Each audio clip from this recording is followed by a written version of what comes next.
মঞ্চে ডেকে নিচ্ছি লাখাই হবিগঞ্জ থেকে মুহিবুল্লাহ মাসুমকে। মঞ্চে আসছে মুহিবুল্লাহ মাসুম। আসসালামু আলাইকুম ওয়া রাহমাতুল্লাহি ওয়া বারাকাতুহু।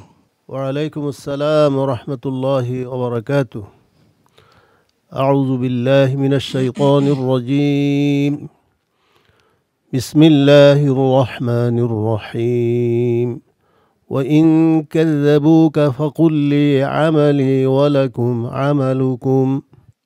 أعوذ بالله من الشيطان الرجيم. بسم الله الرحمن الرحيم.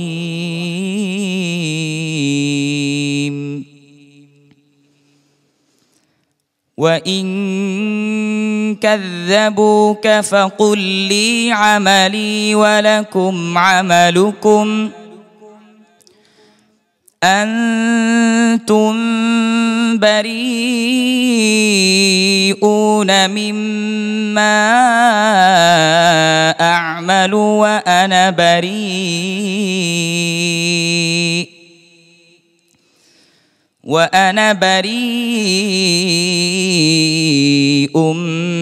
مما تعملون.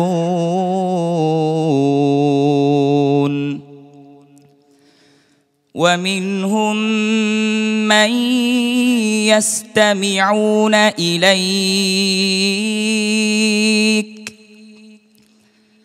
أفأنت تسمع الصم ولو كانوا لا يعقلون.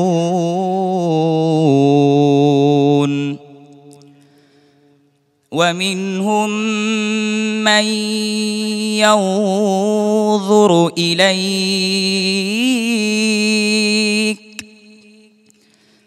أفأنت تهدي العمي ولو كانوا لا يبصرون. إن الله لا يظلم الناس شيئا ولكن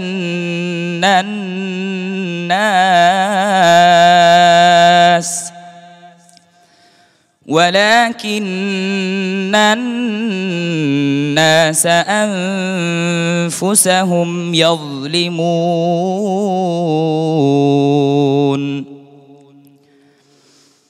ويوم يحشرهم كأن لم يلبثوا إلا ساعة من النهار يتعارفون بينهم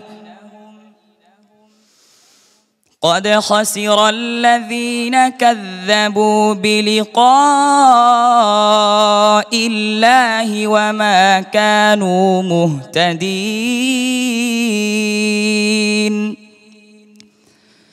وإما نرينك بعض الذي نعدهم أو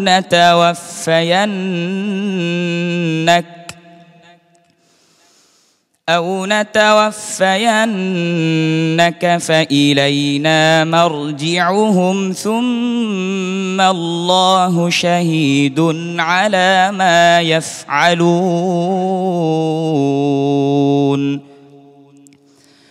ولكل أمة رسول فإذا جاء رسولهم قضي بينهم بالقسط وهم لا يظلمون. ويقولون متى هذا الوعد إن كنتم صادقين. حسبك. صدق الله العظيم. মাশাআল্লাহ।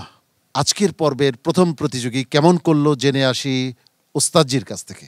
জি আলহামদুলিল্লাহ, মুহিবুল্লাহ মাসুম খুব চমৎকার তেলাওয়াত করেছেন, হৃদয়গ্রাহী তেলাওয়াত। আলহামদুলিল্লাহ। তো মহিবুল্লাহকে একটু হুদেশ তুমি এই মধ্যে আরজিগুলি আরো কম টানবে, হ্যাঁ, প্রত্যেকটি আয়াতের শেষে এত লম্বা টানবে না, আরো শর্ট করবে। আর আইনটা আরো পাতলা করে সিফাতে তাওয়াসসুতের প্রতি খেয়াল রেখে আইনটা আরো পাতলা করতে হবে, আওয়াজটা চালু থাকবে। ইনশাআল্লাহ এগিয়ে যাও, আল্লাহ তাআলা তোমাকে কবুল করুন। সম্মানিত বিচারক শোয়েব মোহাম্মদ আল আজহারি, কেমন লাগলো? মাশাআল্লাহ, তাবারাকাল্লাহ, আহসান্ত। চমৎকার তেলাওয়াত করেছো তুমি।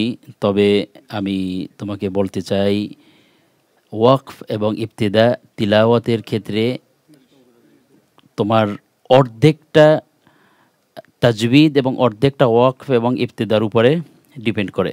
ওয়া আনা বারি, এই ওয়াকফটা সুন্দর হয়নি, আয়াতটা কমপ্লিট করলে সবচেয়ে ভালো হতো।